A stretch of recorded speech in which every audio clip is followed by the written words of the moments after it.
My first trip to the International Peace Gardens, located outside of Salt Lake City, was 7 or so years ago. I don't know that I really appreciated the gardens, but I do remember helping my sister to prank one of my students and making him cry. Not my proudest moment as a leader, but we can all laugh about it now. The name of the man that brought my students and I to the gardens is Alfred Murillo, and he has brought many different groups of young people there over the years. I don't throw the term around a lot, but sometimes I encounter heroes of the faith. These are women and men who have dedicated their lives to helping others and sharing the love of Jesus. These are people who have given up more than you or I could probably imagine. And when I come to the International Peace Gardens, I am reminded of Alfred, one of those heroes of the faith. Alfred has a story that could inspire an Oscar-worthy screenplay. His journey from young man into adulthood involves gang violence and witchcraft and, unfortunately, domestic abuse. But it also involves good people with good hearts coming into his life when he was a child and being there for him. And at some point, when he was a young adult, Alfred decided that he was going to do that same thing for others.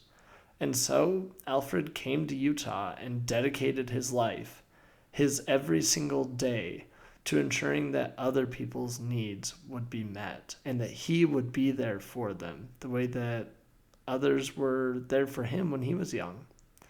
Alfred began taking food and clothes into some of the toughest neighborhoods, and he began bringing people like me with him. It has not always been easy for Alfred. He's been cussed out, yelled at, and even shot at. One time we were going out, and he asked me, "Are you ready to die for these people?" I was confused. I asked him, "Is this dangerous? We were just going to hand out food," I thought. And he said, "I don't know. Sometimes it's dangerous, but you've just got to be ready." Crazy, I know. But Alfred's favorite landing spot is the Peace Gardens.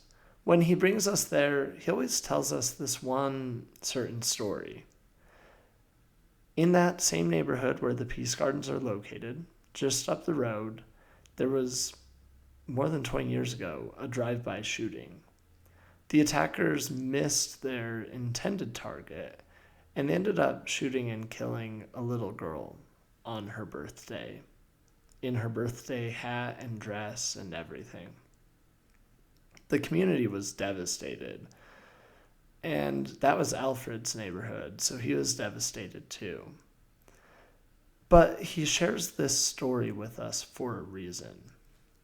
You see, those gardens are indicative of what, in his mind, that neighborhood can be.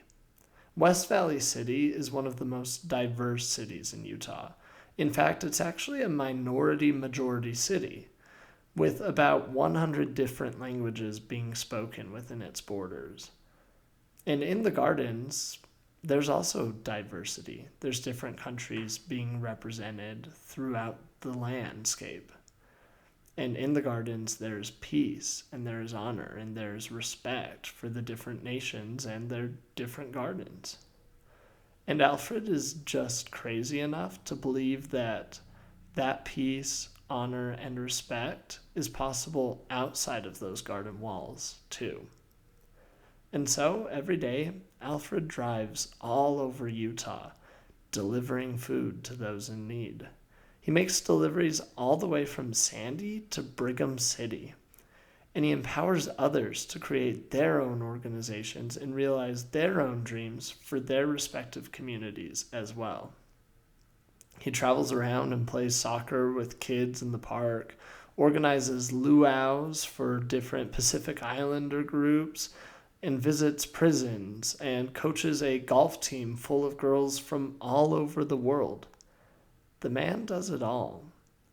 And he doesn't do it so that I'll make a video about it. He doesn't even know about this. And he doesn't do it so that anyone needs to hear about it. He does it out of love. Love for that little girl in her birthday hat.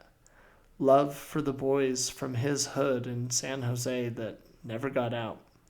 Love for the refugees from Burundi that he delivers food to every week. And love for Jesus Christ, who saved him. On that first trip to the Peace Gardens, the one where my sister and I pranked our student, Alfred told us that anyone could be a part of his organization.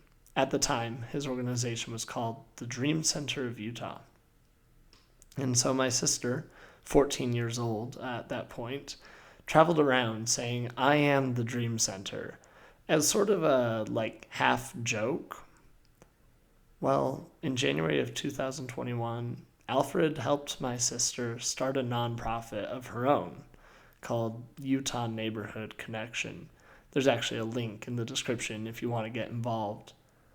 But if you want to, just make sure to ask yourself this question.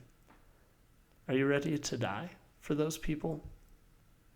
Thank you, Alfred, for everything you've taught me. You are an inspiration.